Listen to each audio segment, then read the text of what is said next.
Selamat pagi dan selamat sahabat untuk kita semua yang ada di Zoom. Sahabat, ini kita akan belajar lagi bersama-sama melanjutkan pembahasan yang sudah dibawakan oleh Tania di sahabat lalu ya. Kita akan melanjutkan pelajaran medical missionary ini dari buku Tunjuk Diet dan Makanan Anda bab 2 yang judulnya adalah Diet and Spirituality, atau bahasa Inggrisnya Makanan dan Kerohanian. Sebelum kita lanjut ke pembahasan selanjutnya, sahabat lalu, kita sudah belajar dari hukum kesehatan ini adalah sejauh ini bagaimana pertarakan itu adalah hal yang sangat penting kan. Dan kalau kita berbicara tentang pertarakan, pasti ada hubungannya dengan makanan. Dan sebelum-sebelumnya Tania juga sudah jelaskan, kita belajar tentang food combining, makanan yang bisa kita makan, yaitu unprocessed food dan processed food, dan juga ultra processed food yang tidak boleh kita makan. Selain itu juga belajar tentang fiber, serat, tentang pengaruh makan daging, tentang bagaimana juga pengaruh apa yang kita lihat, apa yang kita dengar, seperti iklan itu bisa mempengaruhi otak atau pikiran kita dengan cepat ya. Jadi otak kita itu cepat merekam apa yang sering kita lihat dan sering kita dengar. Nah, itu juga yang mempengaruhi kita dalam bertindak dalam tingkah laku kita dan juga mempengaruhi akan apa yang akan kita makan. Oke. Jadi kita tahu kan ayatnya di 1 Korintus 9 ayat 25 ini dibilang, jadi setiap orang yang berjuang untuk menjadi untuk menjadi master itu adalah dengan temperate in all things. Jadi harus bertarak dalam segala hal. Dan kita tahu kalau kita berbicara tentang pertarakan, pasti selalu ada hubungannya dengan makanan kan, karena pertarakan itu dimulai di meja makan, dari apa yang kita makan. Dan ini kita mau ulang lagi, ini sudah pernah kita belajar, tapi kita mau ingatkan lagi, karena ini benar-benar kalau kita ingat ini, kita review lagi, ini ada hubungannya dengan apa yang akan kita pelajari di lanjutan chapter 2 ini ya. Jadi, seberapa pentingkah temperance itu? Kita tahu ayatnya di 2 Petrus 1 ayat 5-7. Mungkin kalau ada yang masih ingat waktu kita belajar tentang temperate in all things juga. Kita tahu ini adalah langkah-langkah atau tangga di mana kita bisa menuju ke charity kan, atau love. Dan kita tahu charity ini adalah salah satu karakter siapa? Ciri karakter siapa? Tuhan Yesus kan, apakah Tuhan Yesus itu adalah love, dan dia itu sifatnya charity kan, adalah kasih. Dan untuk kita yang mau menghasilkan karakter Tuhan Yesus juga, yaitu charity, kita harus melewati tangga-tangga ini. Yaitu dasarnya adalah harus memiliki iman. Dan ketika kita memiliki iman, kita bisa berbuat baik, dan juga memiliki pengetahuan, dan setelah memiliki pengetahuan kita temperance, dan setelah temperance kita bisa menjadi orang yang sabar, dan habis menjadi seorang yang sabar kita bisa kesalehan ya, godliness, bisa menjadi orang yang saleh, dan bisa brotherly kindness, bisa saling mengasihi satu sama lain, sesama kita, dan setelah itu bisa charity, bisa mendapatkan karakter Tuhan Yesus itu, yaitu love atau kasih. Jadi ini adalah step-step bagaimana kita bisa menghasilkan karakter Kristus juga kan, yaitu love. Dan untuk memperoleh charity ini harus melewati temperance yang akan kita belajar kan, yang kita juga belajar selama ini. Dan kita juga nggak bisa menjadi orang yang sabar kalau kita nggak bertarak. Nggak bisa mengasihi satu sama lain kalau kita juga nggak bertarak. Jadi seberapa pentingkah temperance itu sangat penting, karena itu adalah salah satu langkah di mana kita bisa memperoleh dan menghasilkan karakter Tuhan Yesus juga, yaitu kasih. Jadi ini kita mau ingatkan lagi supaya tujuan kita belajar ini adalah, ujung-ujungnya adalah bagaimana caranya kita bisa menghasilkan karakter Tuhan Yesus kan. Jadi temperance ini sangat penting kita belajar, karena untuk menjadi orang yang sabar juga kita harus temperance, harus bertahan. Oke, kita akan memasuki pembahasan selanjutnya. Subjudul yang baru adalah kewajiban istimewa dan pencobaan khusus bagi gembala. Seperti biasa kita akan baca secara bergantian. Sesuai judulnya sebelum kita baca, kewajiban istimewa dan pencobaan khusus bagi gembala. Kira-kira apa sih itu artinya gembala bagi saudara-saudara? Mungkin siapa saja bisa kasih pendapat ya. Kira-kira apa sih itu arti dari gembala itu? Ya, kalau gembala yang ideal atau yang memang terbaik atau standar, ya gembalanya itu Yesus. Patokannya itu gembala yang. Jadi setiap orang yang eh, yang mau menjadi gembala itu ya seperti Yesus gitu. Jadi nanti siapakah itu, apakah dia orang eh, orang awam atau memang minister atau siapa gitu ya. Tapi kalau menurut yang kita ini, yang gembala yang baik itu Tuhan Yesus gitu. Ya mungkin itu dulu. Thank you. Ya, thank you Kak Roy. Iya, jadi benar ya gembala itu yang baik itu adalah salah satu contohnya adalah Tuhan Yesus kan, gembala yang baik itu adalah Tuhan Yesus sendiri. Mungkin ada jawaban lain, apa sih itu artinya gembala? Oke, sekarang kita akan belajar apa sih kewajiban istimewa dan pencobaan khusus bagi gembala itu.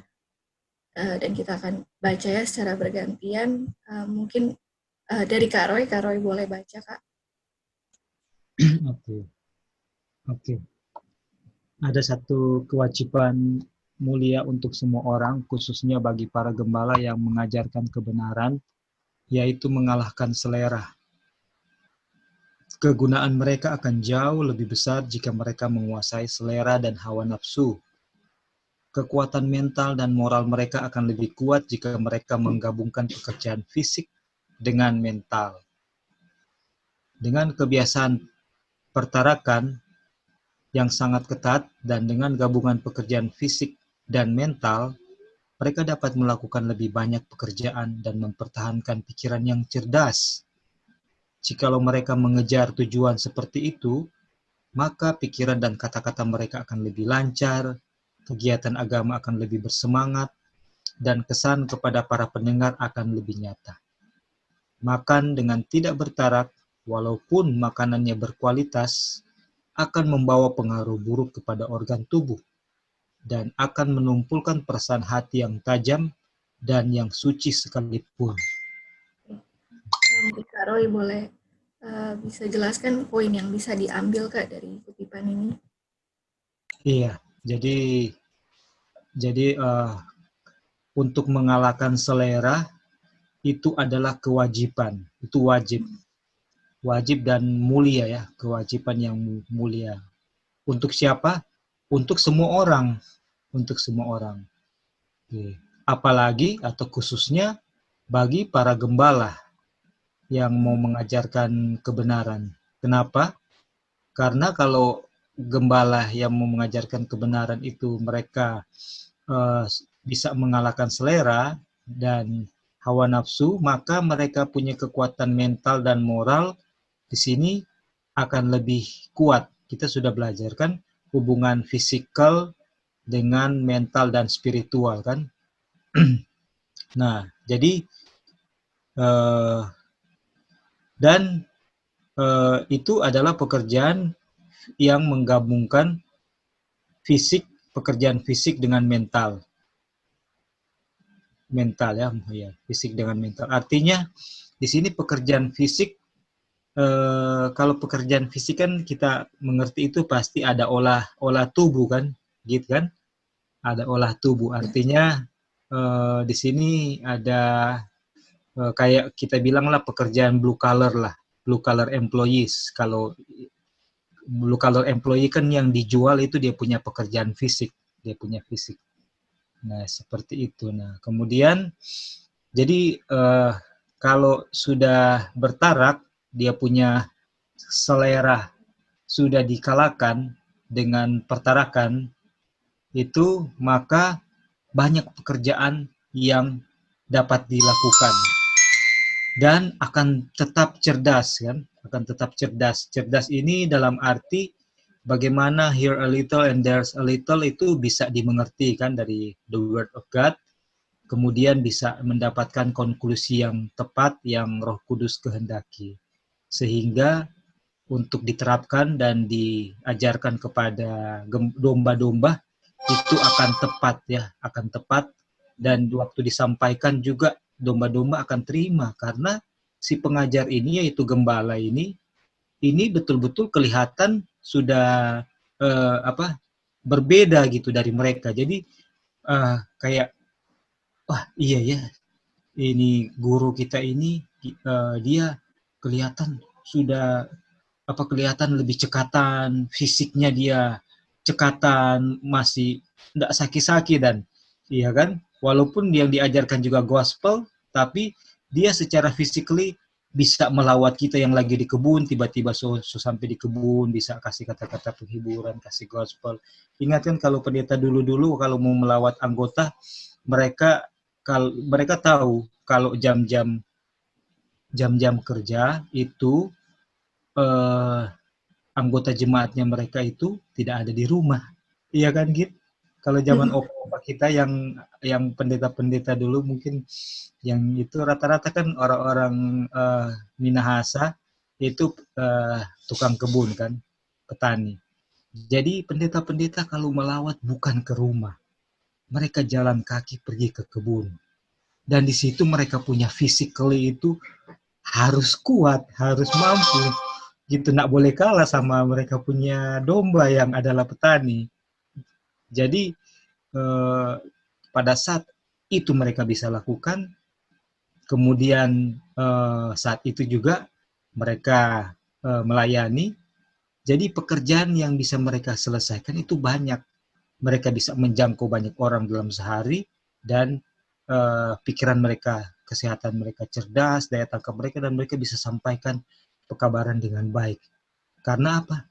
Karena paling enggak petani lihat, dia juga ini orang punya pendeta atau orang punya gembala ini enggak kalah juga sama kita. Tapi kalau gembala datang terus, aduh sampai sudah, tunggu dulu. Pendeta atau saudara, jauh-jauh datang 4 orang, iyo, tunggu kita mau ambil napas dulu. Kaki so pucat, kasih air minum kita. Kaki so pusing, kaki sudah terkapar di sabua ini. Itu enggak.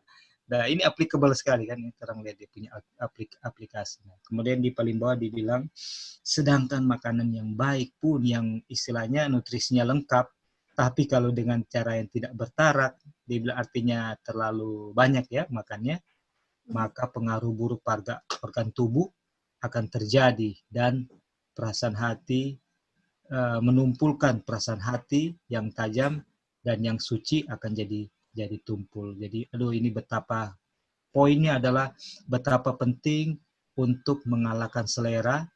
Kemudian walaupun kita makan makanan yang sehat sekalipun, diet yang baik, itu pun harus dalam konteks pertarakan dan diikuti oleh pekerjaan fisikal ya yang akan mendukung. Jadi ya itulah spiritual, soul and body ya. Soul and body itu harus jalan seirama.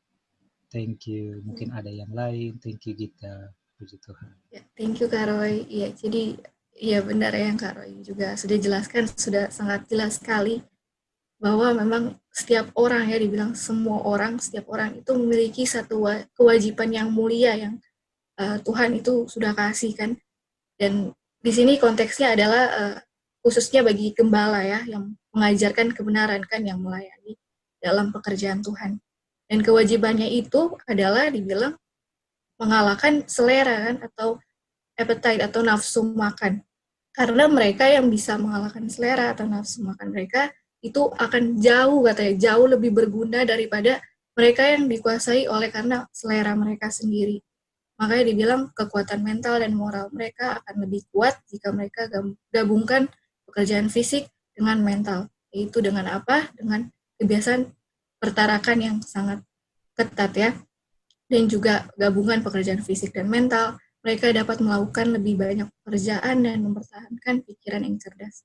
Dan seperti Kak Roy tadi juga sudah bilang, tugasnya gembala apa sih? Melayani jemaatnya kan. Jadi kalau misalnya gembalanya aja sakit, bagaimana dia bisa melayani jemaat-jemaatnya kan? Bagaimana kalau misalnya kita sakit, tapi kita mau merawat orang sakit, sangat mustahil ya itu. Adanya orang yang sehat lah yang bisa merawat orang yang sakit. Tapi kalau kita sakit, kita sendiri yang sakit, kita nggak bisa kan melayani dan melakukan pelayanan Tuhan itu. Makanya dibilang di sini jikalau mereka mengejar tujuan seperti itu, maka pikiran dan kata-kata mereka akan lebih lancar, kegiatan agama akan lebih bersemangat, dan kesan kepada para pendengar akan lebih nyata. Sedangkan sebaliknya, kalau makan dengan tidak bertarak, walaupun makanan yang berkualitas akan membawa pengaruh buruk kepada organ tubuh dan akan menumpukan perasaan hati yang tajam dan yang suci sekalipun.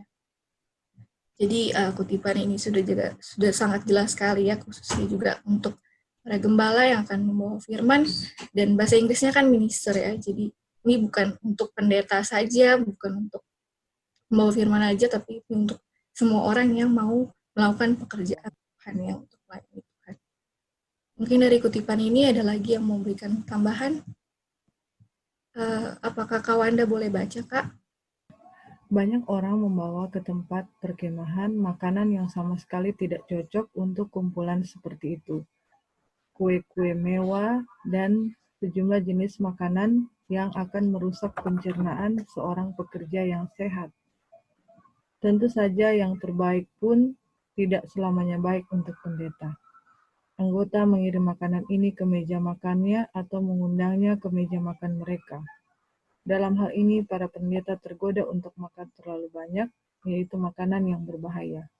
Bukan hanya kecakapan mereka yang berkurang di perkemahan itu, mereka akan menderita ketidakberesan pencernaan. Ya. Silakan Kak, mau ada poin yang bisa diambil dari kutipan ini? Iya, gitu.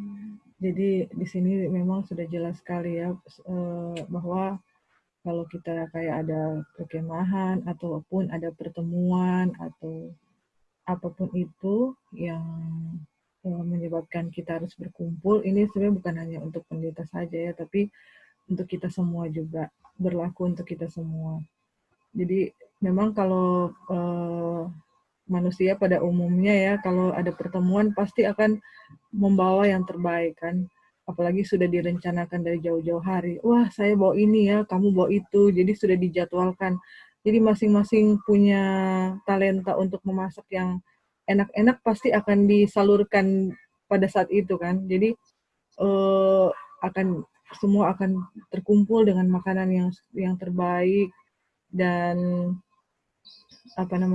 begitu itu makanan terkumpul, maka akan ada yang akan makan itu adalah misalnya kita akan tergoda untuk makan makanan yang berlebihan gitu, terlalu banyak pilihan dan semuanya enak dan semuanya pengen dicoba gitu. Jadi itu sangat berbahaya ya kalau dibilang di sini, karena akan membuat kita punya di sini akan kita punya kecakapan berkurang, dan kita punya pencernaan juga akan jadi tidak beres ya.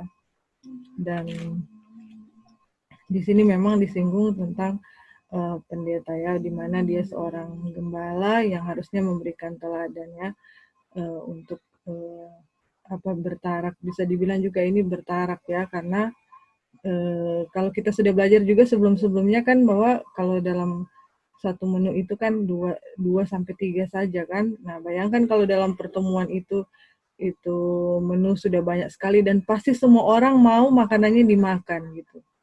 Paling sedih kan kalau saya bawa makanan saya tidak dimakan. Jadi ayo makan gitu kan. Jadi orang yang akan makan dengan banyak sekali pilihan itu, inilah yang sangat berbahaya untuk kita semua. Jadi ini memang ditujukan kepada gembala, tetapi aplikasinya bukan hanya untuk gembala, tapi untuk kita semua juga. Thank you, Git. Thank you Kak Wan. Iya, jadi benar ya. Jadi ini sesuai tulis juga tentang saat mereka yang ada di camp meeting, ada suatu perkemahan, tempat perkemahan atau suatu pertemuan, dibilang malah banyak orang yang membawa ke tempat perkemahan makanan ini yang sama sekali tidak cocok untuk kumpulan seperti itu. Bilang seperti kue-kue mewah dan sejumlah jenis makanan yang merusak pencernaan kan. Kalau bahasa Inggrisnya kita lihat rich cakes and pies ya, jadi kue-kue yang manis ya, yang kelihatannya mewah dan dipandang mata tuh jadinya tertarik kan, mau makan lagi dan mau coba-cobain yang kayak Kak Wanda tadi sudah bilang. Jadinya menarik kita, menggoda kita untuk mau makan, mau cobain semuanya. Dan tapi dibilang di sini, tentu saja yang terbaik pun tidak selamanya baik untuk pendeta kan. Jadi saat di camp meeting ini, campground ini, banyak orang yang membawa makanan yang sama sekali nggak cocok untuk kumpulan seperti itu dan biasanya ditawarkan kan ke pendeta atau mungkin yang sedang membawakan firman gitu. Dan di sini dibilang dalam hal ini para pendeta tergoda untuk makan terlalu banyak kan, untuk jadinya overeating kan, makan yang terlalu banyak, yang berlebihan. Itu adalah makanan yang berbahaya, bukan hanya kecakapan mereka yang berkurang perkemahan itu, mereka akan menderita juga ketidakberesan pencernaan, atau bahasa Inggrisnya lebih jelas ya, dibilang di sini dyspeptics ya. Jadi ini adalah penyakit kayak gejala sakit perut gitu. Biasanya kalau kita sakit perut kan pasti jadinya nggak konsen kan, mau ngelakuin sesuatu aja jadinya kayak nggak konsen, nggak tenang karena sakit perut. Kalau kita sakit perut, yang terganggu bukan hanya perut kita kan, tapi juga otak kita. Nanti kita akan belajar ya tentang itu. Jadi karena overeating dan makan makanan yang rich food ini, rich cake ini, dan segala jenisnya membuat pencernaan kita terganggu dan akhirnya timbul sakit perut, dyspeptics. Itu gejala-gejala yang menimbulkan sakit perut dan biasanya perutnya jadi kembung dan akhirnya mual dan muntah ya.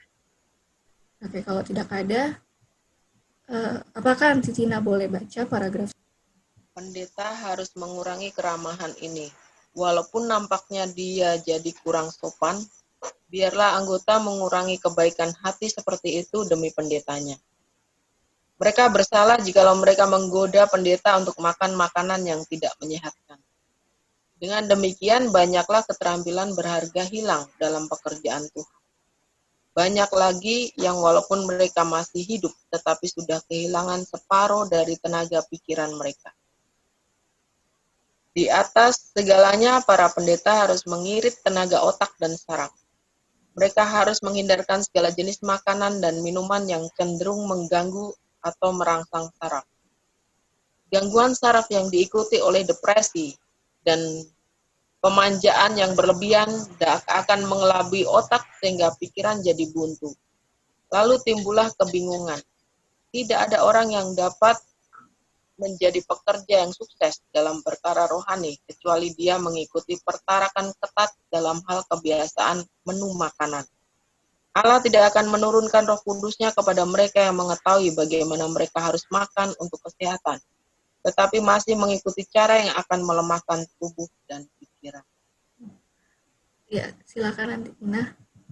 Di sini jelas dikatakan bahwa kita yang menggoda pendeta dengan makanan yang banyak pun kita juga berdosa, demikian juga pendetanya yang tidak mau bertarak, dia pun juga berdosa ya. Itu tidak menyehatkan dan Tuhan tidak akan pernah bisa turunkan Roh Kudus-Nya kepada orang yang tidak bertarak. Karena otak kita akan terganggu dengan makanan, apalagi makanan itu merangsang saraf. Otak kita akan terganggu dan tidak akan pernah bisa fokus dengan apa yang kita akan sampaikan. Karena di sini katakan pemanjaan yang berlebihan akan mengelabui otak sehingga pikiran jadi buntu. Nah, jadi makanan sangat berpengaruh dengan kita punya otak. Iya betul ya yang Aunty Tina tadi bilang. Jadi kadang para pendeta atau minister atau yang membawa firman ini kadang kalau ada anggotanya atau ada yang mau tawarin makanan walaupun mereka tahu itu gak sehat, sebenarnya walaupun mereka tahu sebenarnya makanan itu tidak sehat kan, tapi akhirnya mereka terima juga kan dan akhirnya ujung-ujungnya dimakan juga. Jadinya standar Tuhan yang mereka sudah tahu bahwa itu salah tapi akhirnya diturunkan kan. Dan lebih baik terima makanan itu daripada dianggap nggak sopan atau aduh nggak enak jadinya, nanti dibilang apa sama orang, nanti dibilang apa sama dia, dan lain sebagainya. Dan dibilang di sini, biarlah anggota mengurangi kebaikan hati seperti itu demi pendetanya. Mereka bersalah jikalau mereka menggoda pendeta untuk makan makanan yang tidak menyehatkan. Dengan demikian, banyaklah keterampilan berharga hilang dalam pekerjaan Tuhan, banyak lagi yang walaupun mereka masih hidup, tetapi sudah kehilangan separuh dari tenaga pikiran mereka. Di atas segalanya, para pendeta harus mengirit tenaga otak dan saraf ya. Kira-kira kalau misalnya, tadi kan konteksnya dalam habis makan, bilang jangan makan makanan yang rich cake kan, yang rich akan ingredients-nya ya, kayak komponen kandungan yang ada di dalam kue itu, yang pasti sudah banyak kandungannya yang bikin kue itu jadi mewah dan sangat manis ya, seperti kue pie juga dan lain sebagainya. Dan kira-kira kalau misalnya kita habis makan makanan itu, apa yang terjadi sama kita? Kalau kita kebanyakan makan yang manis-manis seperti kue pie, apa yang terjadi sama kita habis makan makanan itu? Ngantuk ya, pasti habis makan makanan yang tinggi gulanya dan juga makannya jadi berlebihan, terlalu banyak, bukankah kita jadi ngantuk kan akhirnya? Ujung-ujungnya jadi ngantuk dan nggak konsen kan mendengarkan firman. Bukankah makanan yang tinggi gula itu membuat kita jadi ngantuk? Ya kan, sama juga kalau overeating, makan yang terlalu banyak, jadinya juga ngantuk kan, karena gula darahnya naik. Dibilang di sini, mereka harus menghindarkan segala jenis makanan dan minuman yang cenderung mengganggu atau merangsang saraf. Gangguan saraf yang diikuti oleh depresi dan pemanjaan yang berlebihan akan mengelabui otak sehingga pikiran jadi buntu, lalu timbullah kebingungan.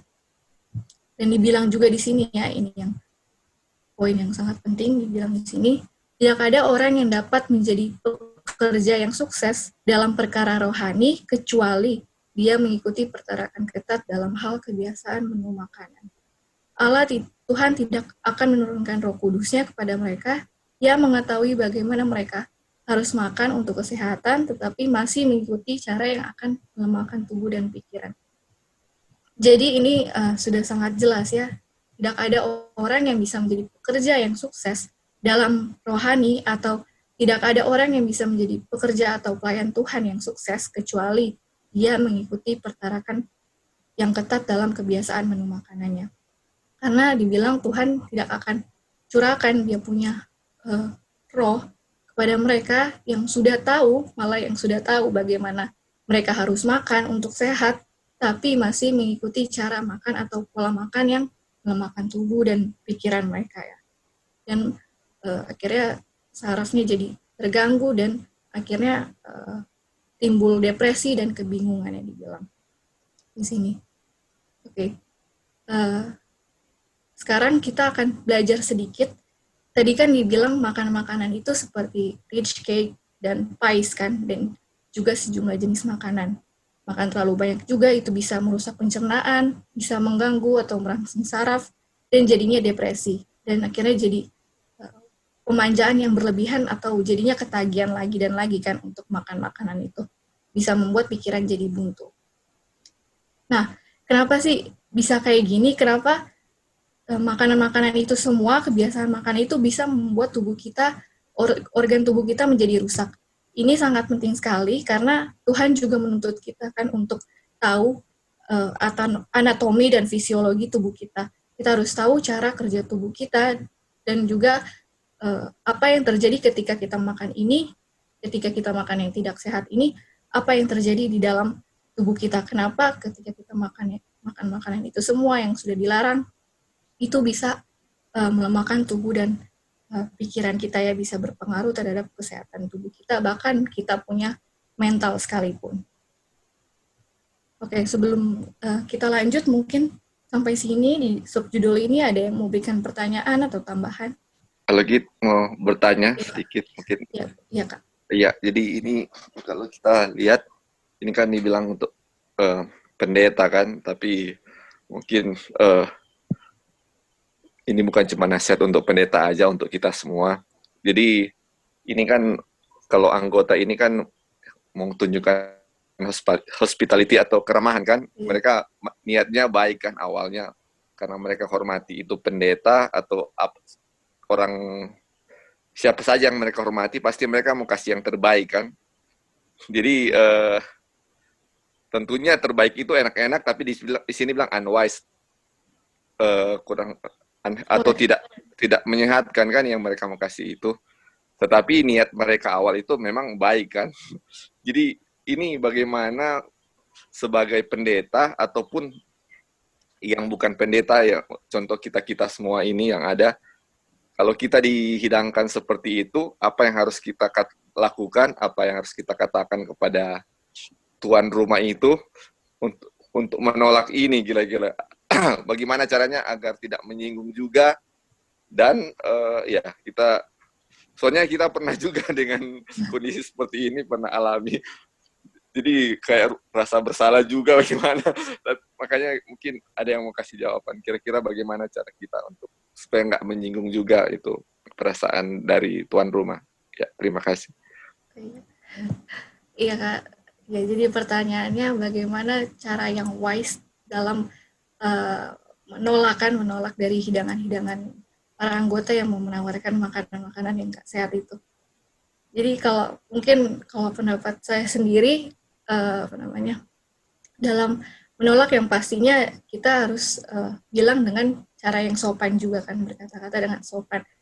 Dan mungkin pasti pas kita bilang, sorry kita nggak mau makan itu gitu, pasti mereka tanya, oh kenapa, coba aja, tetap dipaksa kan, pasti tetap kayak, cobain dong sekali-sekali, enak loh gini-gini. Paling kalau kita sendiri ya, mungkin kalau misalnya mau kasih tahu tentang pelajaran ini mungkin terlalu panjang kan, jadi ini juga ya benar yang kata Kak Lali, karena kadang waktu kita sudah dikasih pengalaman seperti ini, kita jadi bingung, nggak tahu mau ngomong apa sama mereka, dan akhirnya mikirnya jadi kepikiran gitu pas sudah tolak, oh ya apa kita salah ngomong, atau apa nanti mereka jadi tersinggung. Cuman mungkin kita juga bisa berdoa mungkin di dalam hati supaya apa yang kita bilang itu nggak tersinggung sama mereka, supaya mereka juga bisa ngerti ya prinsip kesehatan yang kita sudah pegang selama ini. Tapi mungkin ada jawaban mungkin yang lain dari saudara-saudara menjawab pertanyaan dari Kak Lali.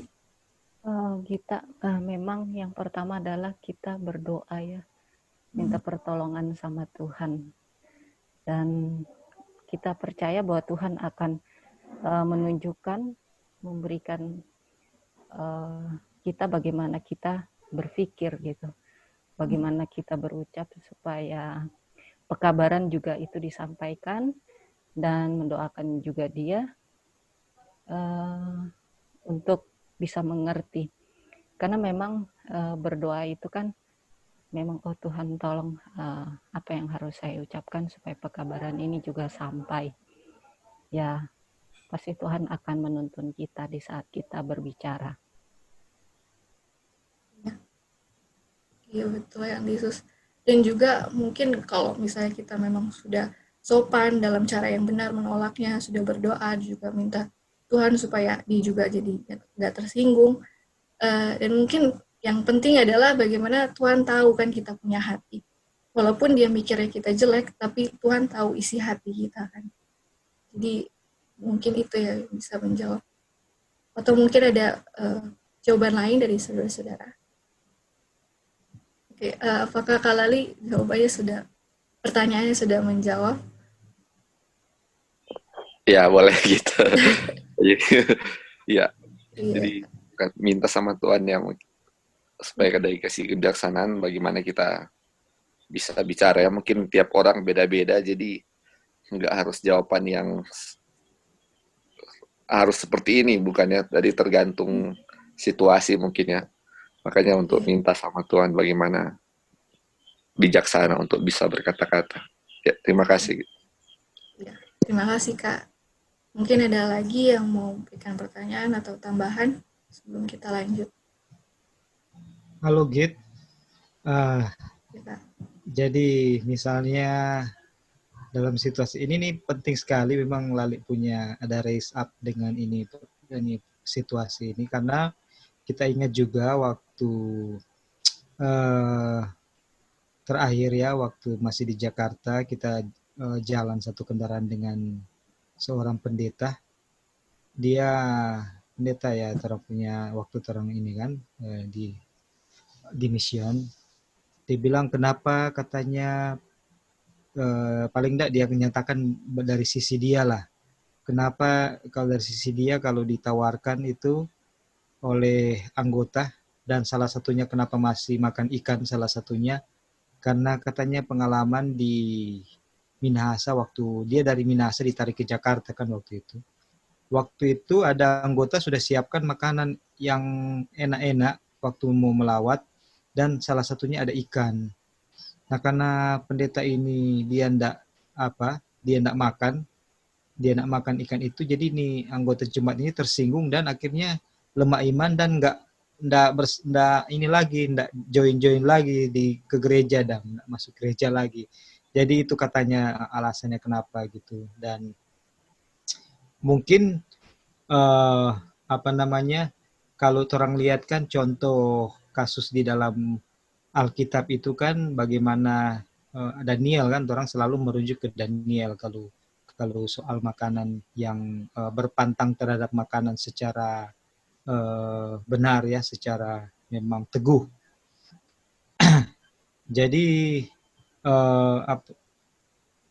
kalau bisa juga terang bilang, mungkin Lali ya, kita juga tadi berpikir keras, kayaknya kita tidak punya pengalaman yang baik untuk menjawab ini.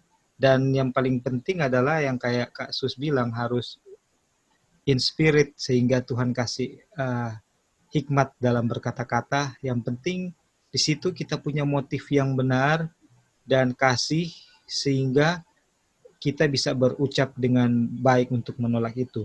Tapi konteks yang saya rasa yang bisa kita bawakan kepada anggota jemaat itu, atau kepada saudara-saudari kita yang menawarkan itu, adalah kita bawa ke Daniel. Dan kalau dia adalah seorang pelajar Alkitab yang baik, dia pasti akan mengerti. Jadi, misalnya kita pendeta lah ya, orang ini, karena pendeta kok lagi mau belajar mau jadi sama dengan Daniel no. Tapi kan pendeta ini kan makanan halal atau gimana? Iya Mar, Daniel kok lagi pendeta suka, pendeta lagi dengan pertolongan Tuhan lagi mau belajar seperti Daniel. Jadi makanan sayuran dan biji-bijian. Jadi minta maaf sekali. Sementara ada sementara ada mempraktekkan ini mesti absen lagi ini. Jadi nanti buyar lagi. Jadi boleh mengerti. Nah, kalau saya rasa ini cuman ini ya. Kalau kita bawa ke prinsip Alkitab, ke cerita Alkitab seperti itu, pasti harus kalau domba itu adalah domba yang baik, dia pasti mengerti, kita punya pendeta ini lagi strive, lagi berjuang gitu. Jadi, dan sudah dibawa ke kasus Alkitab, dia pasti mengerti situasinya dan dia akan, iya kata pendeta. Seperti itu. Nah, lain cerita kalau kita sudah bawa dengan cara seperti itu pun dan dia masih tersinggung, itu sudah tidak bisa bikin apa-apa lagi gitu. Nah, jadi mungkin yang dari saya yang sepintas saja adalah kita bawa ke cerita Daniel dan kita katakan, karena kita memang sedang belajar seperti Daniel kan prinsipnya. Betul kan? Ya, seperti itu. Jadi kita bawakan itu, kita nyatakan itu supaya domba bisa mengerti. Anyway, kita juga bisa jadi domba, bisa jadi gembala ya. Mungkin di satu sisi kita juga yang jadi dombanya ya, akan menyuguhkan makanan buat gembala kita dengan posisi yang sama gitu. Oke, thank you. Ya, thank you Kak Roy buat tambahan. Ini ada ayatnya. 1 Petrus 4 ayat 7. Kesudahan segala sesuatu sudah dekat. Karena itu kuasailah dirimu dan jadilah tenang supaya kamu dapat berdoa. Jadi kalau kita berdoa, kita mengandalkan Tuhan, bukan mengandalkan diri sendiri. Nah, kalau di luar iman, yaitu mengandalkan diri sendiri. Dan kalau kita mengandalkan diri sendiri itu, ya kita berdosa. Bagaimana kita mengandalkan Tuhan, kita minta tuntunan Tuhan dan selalu berdoa. Thank you Antisus buat tambahannya. Ya, betul ya. Jadi pada intinya semua pasti masing-masing punya caranya yang berbeda-beda. Tapi pada dasarnya adalah yang utama adalah bagaimana ketika kita mendapat pengalaman cobaan seperti itu, yang harus kita pikirkan adalah datang sama Tuhan, kan berdoa, minta sama Tuhan kebijaksanaan bagaimana cara kita untuk berkata-kata, bahkan berpikir juga apa yang kita lakukan itu minta kebijaksanaan dari Tuhan. Oke. Mungkin ada lagi sebelum kita lanjut. Ada kita sekarang akan belajar ya. Tadi kan kita belajar bahwa semua makanan-makanan yang tidak sehat itu, yang dikuasai oleh selera itu, bisa menimbulkan kebingungan, depresi, gangguan saraf, otak kita jadi buntu kan, pikiran kita jadi buntu.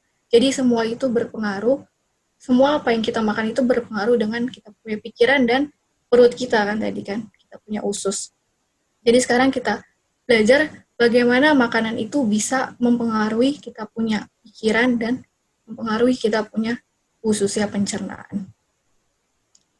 Nah, kita tahu di sini di kutipan ini dari buku Christian Temperance and Bible Hygiene ini dibilang belajar dari sebab akibat, kan, study from cause to effect. Tetapi jangan memberikan kesaksian palsu menentang reformasi kesehatan dengan secara tidak sengaja menempuh jalan yang bertentangan dengan itu. Jadi kita tahu di kutipan ini dibilang kita harus belajar dari sebab akibat. Kita harus tahu kalau kita bikin ini, kita bikin itu, akibatnya jadi begini. Artinya kita juga harus tahu kenapa kalau saya makan yang tidak sehat, yang selama ini, sejauh ini kita sudah belajar, dan dari sahabat-sahabat lalu juga, akan membuat kita punya otak, kita punya perut, usus, kita punya tubuh, menjadi rusak dan menjadi terganggu, dan akhirnya bisa jadi sakit. Jadi sekarang kita akan belajar kenapa sih makanan-makanan itu semua, yang berbahaya itu semua, yang tidak sehat, itu mempengaruhi kita punya otak, dan bahkan kita punya mental ya sekalipun. Jadi itu semua berpengaruh, saudara-saudara, sangat berpengaruh sekali apa yang kita makan terhadap kita punya moral dan mental kita juga. Oke. Kita akan belajar, ini kita ambil dari artikel ya. Jadi ini artikelnya sebenarnya dari bahasa Inggris, tapi ini sudah kita translate. Di sini judulnya adalah 7 makanan terburuk untuk otak Anda. Dibilang di sini, otak Anda adalah organ terpenting dalam tubuh Anda. Itu membuat detak jantung Anda, paru-paru bernafas, dan semua sistem di tubuh Anda berfungsi. Jadi, kita tahu kan, otak itu adalah pusat pengendalian seluruh tubuh kita, kan, organ terpenting dalam tubuh kita. Karena jantung kita bisa berdetak, itu karena otak kita yang mengatur. Paru-paru juga bisa bernafas, dan semua sistem di tubuh kita ini bisa menjalankan fungsinya dengan baik. Itu semua karena ada pusat pengendaliannya yang ada di otak kita. Itulah mengapa sangat penting untuk menjaga otak Anda bekerja dalam kondisi optimal dengan diet yang sehat. Beberapa makanan memiliki efek negatif pada otak, memengaruhi daya ingat dan suasana hati Anda atau mood, dan meningkatkan risiko demensia. Nah, jadi beberapa makanan ini, ada beberapa makanan yang memiliki efek negatif pada otak yang bisa berpengaruh dengan daya ingat kita ya. Jadi dia makanan yang kita makan, beberapa makanan yang kita makan bisa berpengaruh dengan kita punya daya ingat, dan bahkan kita punya mood, kita punya suasana hati pun bisa terpengaruh oleh karena apa yang kita makan, dan bisa meningkatkan risiko demensia. Perkiraan memperkirakan bahwa demensia akan mempengaruhi lebih dari 65 juta orang di seluruh dunia pada tahun 2030. Untungnya, Anda dapat membantu mengurangi resiko penyakit dengan memotong makanan tertentu dari diet Anda. Artikel ini mengungkapkan 7 makanan terburuk untuk otak Anda. Nah, yang pertama adalah minuman manis ya. Pertama, minuman manis. Dibilang di sini minuman manis termasuk minuman seperti soda, minuman olahraga, minuman energi. Nah, ini contoh-contohnya ya, ini sangat banyak sekali kita lihat di supermarket ya. Dibilang di sini, asupan minuman manis yang tinggi tidak hanya memperluas pinggang Anda dan meningkatkan resiko diabetes tipe 2 dan penyakit jantung, juga memiliki efek negatif pada otak Anda. Jadi dengan minuman manis ini kalau kita konsumsi akan menimbulkan banyak sekali penyakit ya, contohnya penyakit diabetes dan juga penyakit jantung. Dan juga memiliki efek negatif pada otak kita. Asupan minuman manis yang berlebihan meningkatkan kemungkinan terkena diabetes tipe 2 yang telah terbukti meningkatkan resiko penyakit Alzheimer. Nah, ini juga sudah pernah kita belajar ya, yang tadi juga sudah jelaskan tentang penyakit Alzheimer ini. Lanjutnya dibilang, selain itu, kadar gula yang lebih tinggi dalam darah dapat meningkatkan resiko demensia bahkan pada orang tanpa diabetes. Jadi, walaupun kita nggak ada turunan penyakit diabetes atau kita nggak terkena penyakit diabetes, tapi dengan minuman ini kita bisa meningkatkan resiko demensia. Nanti kita akan belajar apa sih itu demensia. Dibilang lagi di sini, komponen utama dari banyak minuman manis ini adalah sirup jagung fruktosa tinggi atau kalau bahasa Inggrisnya disingkat jadi HFCS yang terdiri dari 55% fruktosa dan 45% glukosa. Asupan fruktosa yang tinggi dapat menyebabkan obesitas, tekanan darah tinggi, lemak darah tinggi, diabetes, dan disfungsi arteri. Aspek-aspek sindrom metabolik ini dapat menyebabkan peningkatan risiko jangka panjang terkena demensia. Dan ringkasannya sejauh ini adalah asupan tinggi minuman manis ini dapat meningkatkan risiko demensia, dan HFCS ini sangat berbahaya yang ada di dalam minuman manis ini seperti soda dan juga minuman energi dan olahraga itu yang bisa menyebabkan peradangan otak dan mengganggu daya ingat dan pembelajaran. Diperlukan studi lebih lanjut pada manusia. Oke. Sekarang kita belajar apa sih itu demensia, karena tadi pas kita belajar yang terutama adalah walaupun kita nggak terkena penyakit diabetes, tapi kita bisa meningkatkan resiko demensia ya. Jadi demensia ini adalah umbrella atau payung atau atau kayak kumpulan penyakit dengan gejala-gejala yang mana dibilang menyebabkan hilangnya daya ingat dan juga bisa mempengaruhi cara berpikir dan bahkan berinteraksi dengan orang lain juga. Dan memori ini bisa jangka pendek, jangka panjang, dan juga bisa kemampuan bicara kita, bahkan kemampuan kita dalam bertingkah laku itu juga berpengaruh ya. Jadi kata demensia ini menggambarkan kayak seperti serangkaian gejala, yaitu kehilangan memori, kesulitan dalam berpikir, dan memecahkan suatu masalah, bahkan dalam berkata-kata itu pengaruh ya dengan kita berkata-kata. Dan ini demensia ini terjadi ketika otak ini memiliki kerusakan karena penyakit seperti penyakit Alzheimer, Lewy body dementia, vascular dementia, dan lain sebagainya. Tapi lebih dominan adalah Alzheimer ini ya, 60-80%. Jadi penyakit Alzheimer ini adalah penyebab paling umum dari demensia itu sendiri.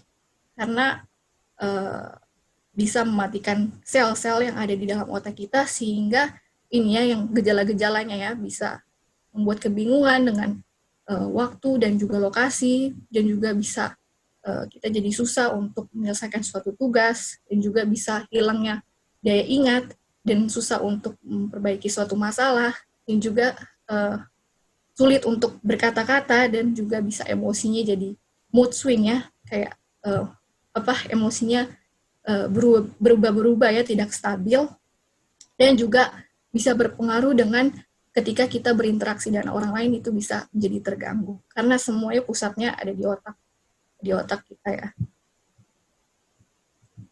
Oke. Yang kedua adalah karbohidrat olahan atau refined carbs. Karbohidrat olahan termasuk gula dan biji-bijian yang diproses, atau kalau bahasa Inggrisnya adalah highly processed ya. Ini kan sama kan juga dengan ultra processed food kan yang sudah kita belajar dari sahabat-sahabat lalu. Nah, contohnya adalah seperti tepung putih. Nah, ini kita ambil foto dari Google, jadi ada good carbs dan juga ada bad carbs.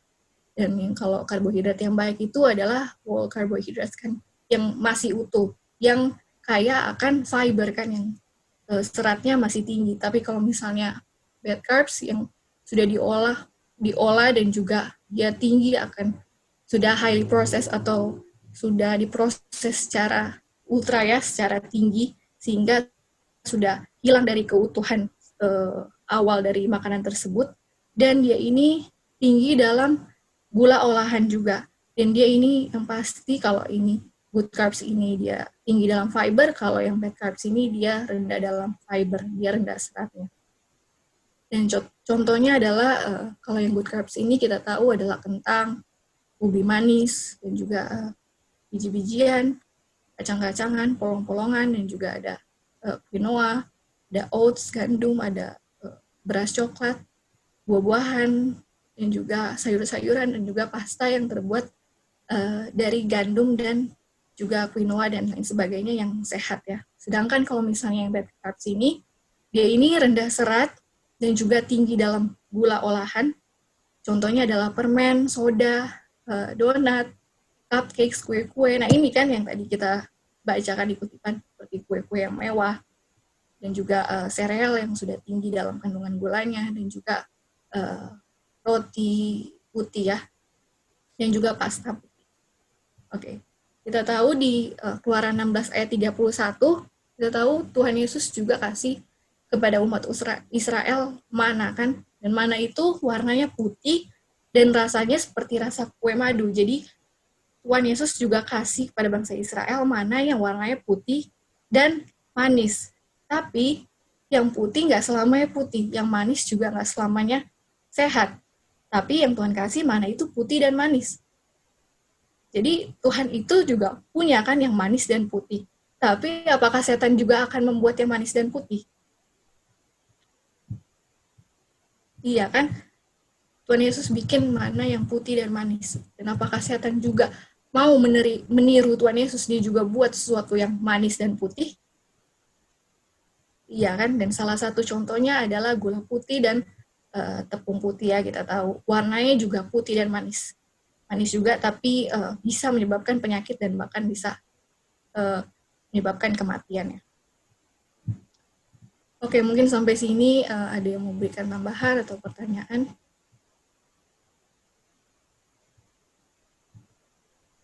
Oke, kalau tidak ada, kita lanjut.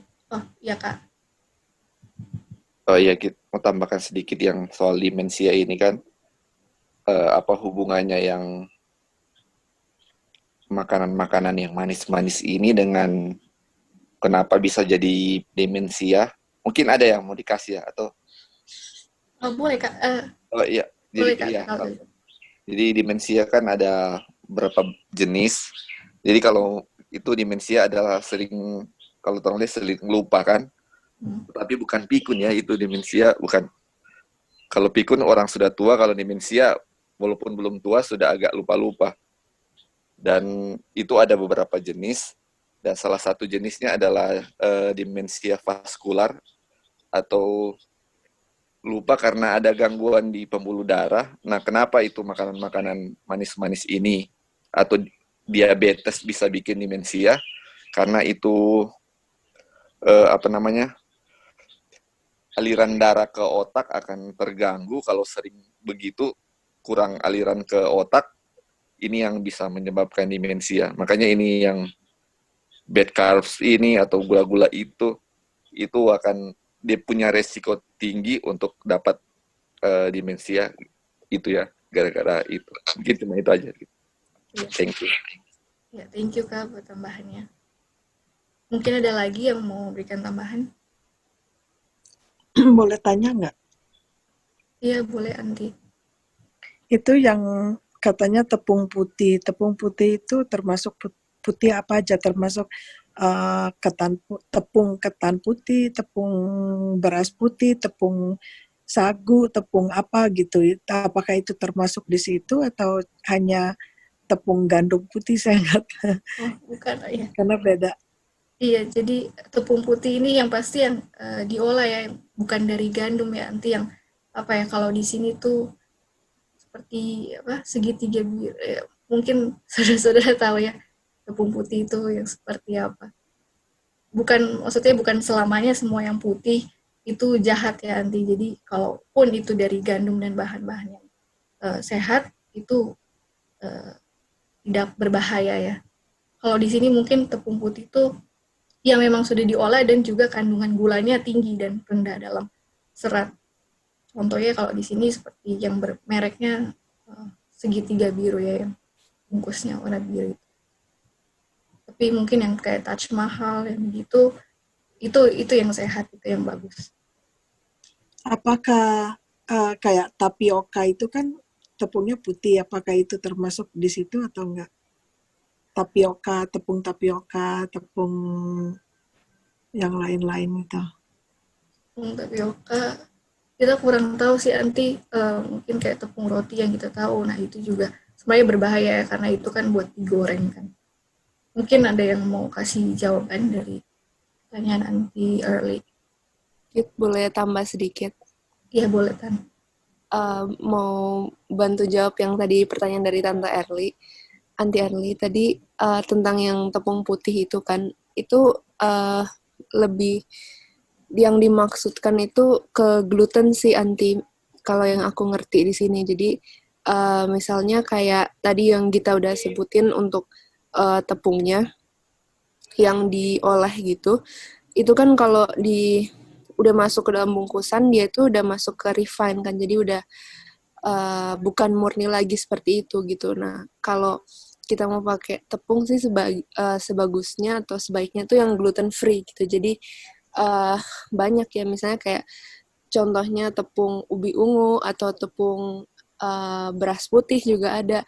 Nah tapi ya kembali lagi nggak semuanya yang putih juga itu jahat gitu Anti. Cuman yang dilihat sih yang lebih penting kalau menurut aku itu yang gluten, apakah dia mengandung gluten atau enggak, karena yang sangat berbahaya itu juga gluten gitu. Kalau kita di dalam tubuhnya punya kandida atau kita punya jamur yang tidak bagus dalam tubuh kita, misalnya kita lidahnya gampang putih.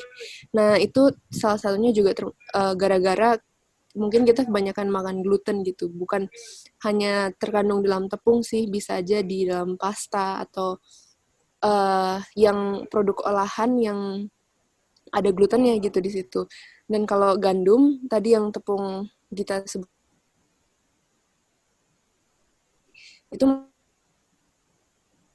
gluten dalamnya, karena itu kan juga dari ya gandum ya, karena ya gandum itu juga ada glutennya di situ. Jadi kalau mau ganti substitute yang paling bagus untuk tepung itu sebetulnya adalah tepung singkong. Kalau di Indonesia sini yang paling gampang dijangkau itu tepung mokaf gitu. Nah kalau di Amerika kan banyak ya Anti pengganti yang lainnya gitu, dengan maksudnya mereknya juga lebih banyak lagi. Tapi kalau di Indonesia karena masih sedikit, jadi di sini sih biasanya yang dipakai untuk menggantikan itu adalah tepung singkong sih yang paling awalnya, maksudnya paling umumnya gitu, karena dia yang all purpose flour gitu, jadi bisa dipakai untuk semuanya gitu sih.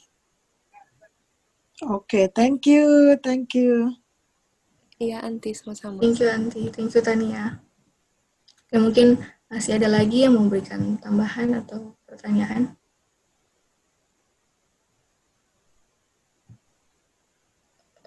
Kalau tidak ada, kita lanjut ya. Dan jadi selanjutnya dibilang lagi di sini, karbohidrat jenis ini ya, yang karbohidrat olahan ini umumnya memiliki indeks glikemik yang tinggi atau GI, glycemic index yang tinggi. Ini berarti tubuh Anda mencerna mereka dengan cepat, menyebabkan lonjakan kadar gula darah dan insulin Anda. Nah, kita tahu kan insulin kita ini, di dalam tubuh kita ini ada hormon insulin yang dia gunanya adalah membantu mengatur kadar gula dalam darah kita kan, dan dia juga bisa menyerap gula yang kita konsumsi dan mengubahnya jadi energi. Tapi kalau tubuh kita memproduksi insulin yang terlalu banyak, bisa mengakibatkan penyakit hyperinsulinemia. Kadar insulin yang diproduksi terlalu banyak. Jadi nggak bagus juga kalau hormon insulin ini diproduksi terlalu banyak di tubuh kita, karena bisa menyebabkan hyperinsulinemia ini. Nah, hyperinsulinemia ini bisa menyebabkan kita jadi terkena asam urat, aterosklerosis, dan juga bisa jadi berat badan juga bisa naik, dan juga bisa hipertensi ya. Jadi kandungan dari bad carbs ini yang karbohidrat olahan ini juga berbahaya karena dia bisa karena dia mengandung glikemik yang tinggi dan itu bisa menyebabkan lonjakan kadar gula darah dan memproduksi insulin yang lebih banyak di tubuh kita. Oke, nah ini dia. Bilang juga ketika dimakan dalam jumlah yang lebih besar, makanan ini sering memiliki muatan glikemik yang tinggi atau glycemic load ya, muatan glikemik yang tinggi.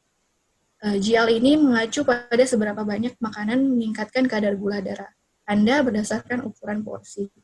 Jadi ini kita ambil tabel dari beberapa makanan yang memiliki kadar glycemic index ya. Kalau misalnya yang normal, yang netral itu dia itu ada di angka 55.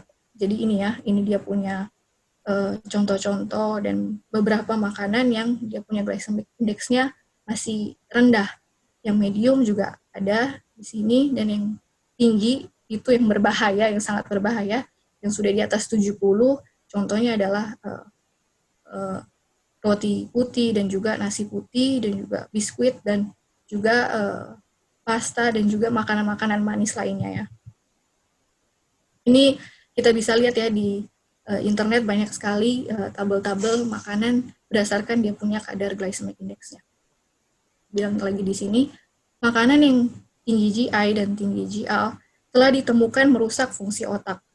Penelitian telah menunjukkan bahwa hanya makan tunggal dengan muatan glikemik tinggi dapat mengganggu daya ingat pada anak-anak dan orang dewasa. Jadi bukan hanya orang tua saja yang nggak boleh makan ini, harus dibatasi makan itu, tapi juga terhadap anak-anak karena penyakit-penyakit ini bisa terkena bukan hanya pada orang dewasa tapi juga pada anak-anak. Itu bisa berpengaruh juga dengan mengganggu dia punya daya ingat ya pada anak-anak dan orang dewasa. Studi lain pada mahasiswa sehat menemukan bahwa mereka yang memiliki asupan lemak dan gula olahan rafinasi lebih tinggi juga memiliki daya ingat yang lebih buruk. Jadi ini ya, jadi dia punya makanan-makanan yang bad carbs ini juga bisa memiliki daya ingat yang bisa membuat daya ingat kita menjadi lebih buruk. Oke, di sini dibilang efek pada memori ini mungkin karena peradangan hipokampus, bagian dari otak yang mempengaruhi beberapa aspek memori serta responsif terhadap rasa lapar dan isyarat kepenuhan. Jadi efek dari kita makan makanan ini bisa terkena di otak yang biasanya terkena di bagian otak yang namanya hipokampus ini ya, letaknya ada di sini di bagian otak kita, yang sebenarnya dia punya fungsi adalah untuk memori dan navigation kan, jadi untuk daya ingat kita dan juga navigasi atau menentukan arah atau menentukan suatu hal yang baik dan benar, yang benar dan yang tidak benar. Jadi inilah fungsi hipokampus ini. Tapi kalau dibilang kalau kita makan makanan yang karbohidrat olahan itu bisa merusak hipokampus ini, makanya bisa menjadi kita daya ingatnya jadi menurun dan juga jadi nggak peka lagi terhadap nggak peka lagi terhadap lingkungan kita dan juga kita jadi kayak linglung gitu, jadi bisa kebingungan ya karena rusak di bagian hipokampus ini. Peradangan diakui sebagai faktor risiko penyakit degeneratif otak, termasuk penyakit Alzheimer dan demensia. Sebagai contoh, satu penelitian mengamati orang lanjut usia yang mengkonsumsi lebih dari 58% kalori harian mereka dalam bentuk karbohidrat. Studi ini menemukan mereka memiliki hampir 2 kali lipat risiko gangguan mental ringan dan demensia. Jadi ini sudah melakukan penelitian juga terhadap orang yang lanjut usia, yang mereka konsumsi lebih dari 58% ya kalori harian dalam bentuk karbohidrat ini. Dan ditemukan mereka itu hampir 2 kali lipat risiko gangguan mental ringan dan demensia ini. Karbohidrat juga memiliki efek lain pada otak. Sebagai contoh, satu studi menemukan bahwa anak-anak berusia 6 hingga 7 tahun yang mengonsumsi makanan tinggi karbohidrat olahan juga mendapatkan skor lebih rendah pada kecerdasan nonverbal. Nah, Jadi ini juga berlaku bukan hanya untuk orang-orang yang sudah tua, yang sudah lanjut usia, tapi juga berlaku untuk anak-anak ya. Jadi kenapa anak-anak itu, kenapa di sekolah kok skornya rendah, padahal dia bukannya selain dia malas ya, mungkin dia sudah rajin, tapi kenapa kok masih jelek aja gitu dinilai ujiannya? Karena mungkin penyebabnya dari makanan itu kan, apa yang dia makan kan, karena makanan ini yang karbohidrat olahannya sangat tinggi, itu bisa juga mempengaruhi otak sehingga anak juga susah dalam berpikir dan juga jadi juga pengetahuannya juga akan rendah ya, karena susah dia untuk memahami suatu pelajaran dan juga untuk memecahkan suatu masalah.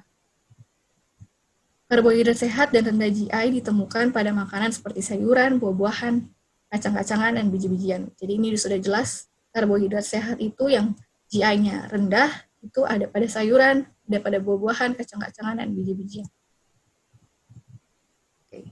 Ringkasannya adalah di sini, asupan karbohidrat olahan yang tinggi dengan indeks glikemik atau GI yang tinggi, dan muatan glikemik atau GL yang tinggi juga dapat mengganggu memori dan kecerdasan, serta meningkatkan risiko demensia. Ini termasuk gula dan biji-bijian yang diproses seperti tepung putih.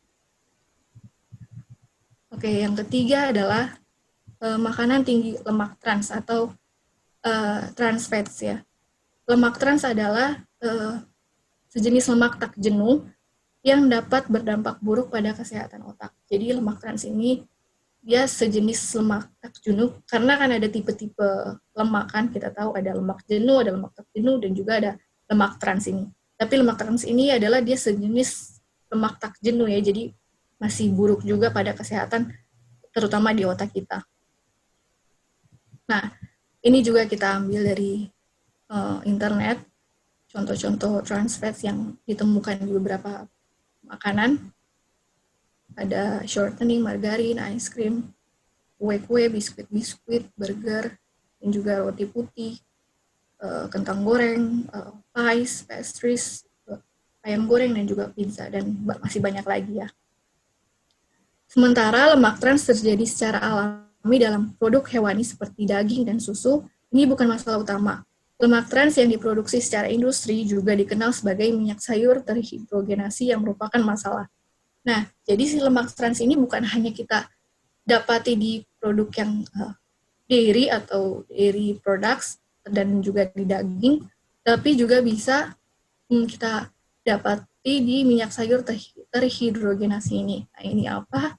Ini itu lemak trans buatan ini dapat ditemukan pada shortening. Nah, shortening ini sebenarnya kita pas awal baca ini nggak tahu ya shortening itu apa, tapi ternyata yang seperti ini bentukannya mungkin bisa kita temukan juga ya di supermarket, dan juga margarin, frosting, makanan ringan, kue siap saji, dan kue yang dikemas ya. Ini makanan-makanan yang mengandung lemak trans buatan ini, dan ini berbahaya ya. Dan ini biasanya digunakan pengganti minyak kan, jadi selain kita biasanya pakai minyak goreng, ini juga bisa pengganti minyak ya, baterai ini. Dan ini sangat berbahaya. Studi telah menemukan bahwa ketika orang mengonsumsi lemak trans dalam jumlah yang lebih tinggi, mereka cenderung memiliki peningkatan risiko penyakit Alzheimer, memori yang lebih buruk, volume otak yang lebih rendah, dan penurunan kognitif atau pengetahuan. Jadi kandungan dalam makanan ini yang mengandung lemak trans ini yang sangat berbahaya ini juga bisa meningkatkan risiko Alzheimer. Dan kita sudah belajar itu bisa membuat volume otak kita jadi lebih mengecil, dan juga bisa memori kita juga lebih buruk, dan bisa menurunkan daya ingat kita dan juga cara berpikir kita ya dalam memahami suatu pelajaran. Namun beberapa penelitian belum menemukan hubungan antara asupan trans lemak dan kesehatan otak. Meskipun demikian, lemak trans harus dihindari. Mereka memiliki efek negatif pada banyak aspek kesehatan lainnya, termasuk kesehatan jantung dan peradangan. Jadi bukan hanya otak yang terpengaruh, tapi jantung juga bisa terpengaruh dan bisa menimbulkan inflamasi ya di tubuh kita, peradangan.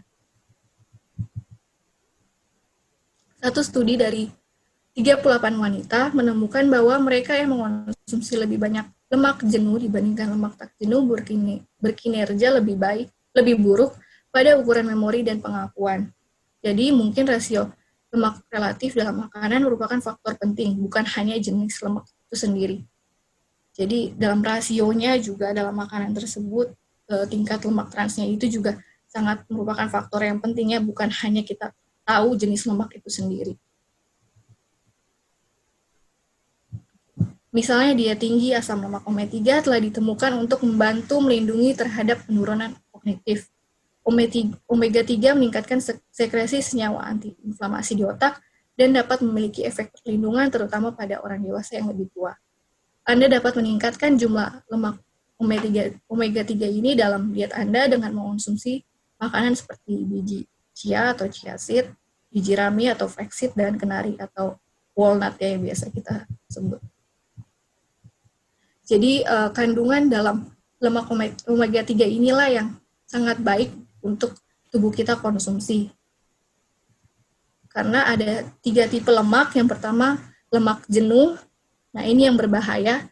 Contohnya adalah daging, dairy products, telur, dan lain sebagainya ya. Bahkan di produk yang plant-based food juga itu terkadang masih bisa, terkadang ada kandungan lemak yang jenuhnya itu. Seperti di sini contohnya coconut oil ya. Dan juga trans fats ini yang berbahaya seperti makanan di kemasan, makanan-makanan manis, dan makanan yang digoreng.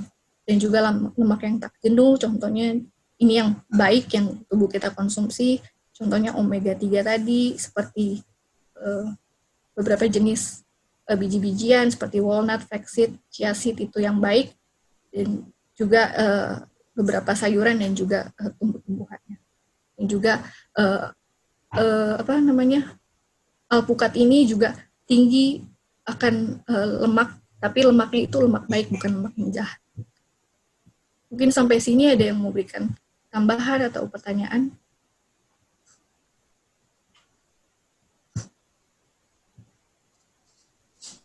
Halo, Git. Iya, Lautan. Oke, siapa dulu? Saya ya? Iya, silakan Anti, nggak apa-apa. Tadi kan dibilang ada yang bikin memori Alzheimer gitu kan, memory loss itu kebanyakan makan karbohidrat yang diolah gitu ya. Jadi kalau nasi kan bukan termasuk karbohidrat yang diolah gitu ya, cuman ada sugarnya aja kali gitu kan. Jadi apakah itu baik atau enggak seperti nasi? Terus yang pertanyaan kedua, setelah ini karena berhubungan dengan saya, kalau otaknya sudah memory loss gitu, udah banyak yang ini ya, apakah masih bisa disembuhkan gitu? Apa bisa dikembalikan kayak reverse gitu dengan makanan kita yang diubah gitu ya, mengubah cara makan dan melakukan exercise apa semua gitu, terus kembali lagi. Itu kayaknya seperti apa yang ada pernah Joy share juga mengenai otak ya. Oke, thank you. Iya, thank you Antirli. Ya, jadi pertanyaan pertama, apakah nasi itu baik? Kita tahu kan ada beberapa macam nasi kan, dan tadi Antirli juga udah sebut nasi putih itu dia tidak baik karena kandungan gulanya tinggi kan. Makanya kenapa orang diabetes juga disarankan jangan konsumsi nasi putih karena dia memiliki kadar gula yang sangat tinggi ya. Jadi berbahaya, dan lebih baik kita mengonsumsi seperti nasi merah atau brown rice dan juga quinoa dan juga lain sebagainya, beras shirataki juga ada, dan banyak sekali ya yang lebih sehat. Dan yang kedua, apakah kalau misalnya kita sudah terlanjur makan makanan yang buat kita jadi memory loss dan juga jadinya daya ingat otaknya juga menurun, apakah bisa dikembalikan lagi? Itu bisa ya Antirli. Jadi nanti setelah kita belajar tentang makanan-makanan yang berbahaya ini, nanti kita juga akan belajar bahwa itu semua bisa kita perbaiki dan bisa kembali lagi secara normal ya, secara sehat. Nanti kita akan belajar sampai situ ya nanti. Mungkin. Thank you. Iya, thank you Anti. Iya Tan, boleh. Persilakan Tan. Iya tadi mau nambahin sedikit tentang yang omega 3 karena itu yang menarik tadi yang terakhir kita bahas. Kan kalau di sini tadi omega 3 itu dibilang konsumsi dari chia seed, flax seed, dan juga kenari ya kan. Nah, kalau dalam perspektif orang dunia atau di luar dari kita yang non-vegan, itu kira-kira omega 3 itu mereka nganggapnya di produk apa yang tinggi omega 3-nya? Mungkin yang lain boleh jawab atau Almond. Yang almond. Ada lagi Kak Ikan selain salmon, ikan. Oh iya, ikan salmon, kedengerannya almond.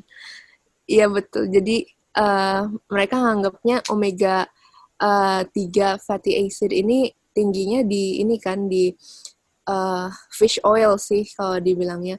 Nah, makanya mereka itu kebanyakan orang kalau yang bayi baru lahir itu mereka takut kekurangan omega 3, mereka kasih fish oil ini ke bayi tersebut gitu supaya kan maksudnya omega 3 ini untuk perkembangan, salah satunya juga untuk perkembangan otak kan. Jadi mereka kasih fish oil. Nah, tapi sebetulnya kalau kita mau lihat dari segi kesehatan atau dari segi yang benarnya, omega 3 itu untuk bayi yang paling tinggi ada di mana? Kira-kira ada yang bisa jawab? Atau Gita?